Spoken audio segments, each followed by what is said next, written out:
Bonjour à toutes et à tous. Aujourd'hui, comme c'est la rentrée, on fait une vidéo pour que les parents soient bien organisés de manière à ce que les enfants reprennent une rentrée en pleine forme. Alors, tout d'abord, le petit déjeuner.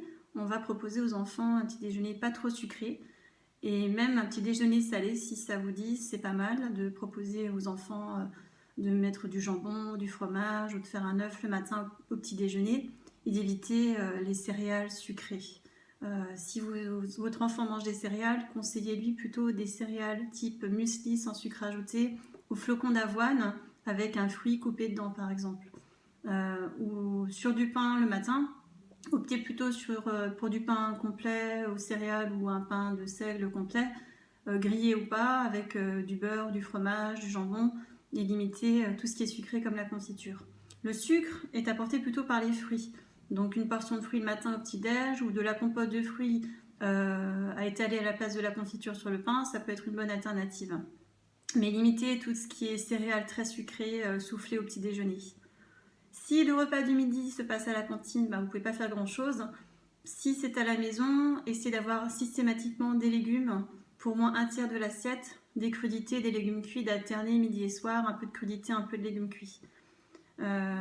Le goûter pose souvent problème, il est souvent très sucré chez les enfants. Donnez d'abord un fruit à votre enfant.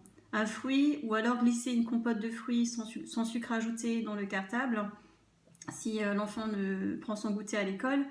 D'abord un fruit et après s'il fait du sport, soit une tranche de pain avec un morceau de chocolat ou pourquoi pas un goûter salé et du pain avec du fromage ou une tranche de jambon s'il fait beaucoup de sport et qu'il se dépense beaucoup, ou tout simplement s'il aime bien les amandes, les noisettes, les noix de petite boîte avec le fruit de saison plus quelques noisettes ou noix à grignoter comme ça.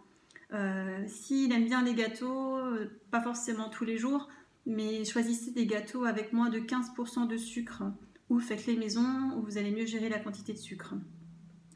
Le repas du soir, si votre enfant a moins de 6 ans, évitez de mettre des protéines animales et optez plutôt pour des protéines végétales comme des lentilles, des pois chiches, des haricots rouges qu'on peut associer avec des crudités, des légumes, par exemple une salade de lentilles avec des tomates, des brocolis.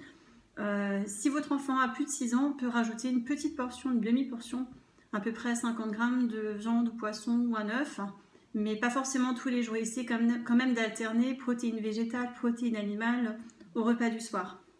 Voilà, et puis surtout, c'est important de garder les heures de sommeil, d'avoir suffisamment d'heures de sommeil pour votre enfant, de le coucher vers 8h30, d'éviter les écrans le soir parce que ça peut perturber effectivement la qualité du sommeil, et puis de lui lire une petite histoire, avoir un petit moment câlin pour le rassurer. Bonne rentrée à tous et à bientôt.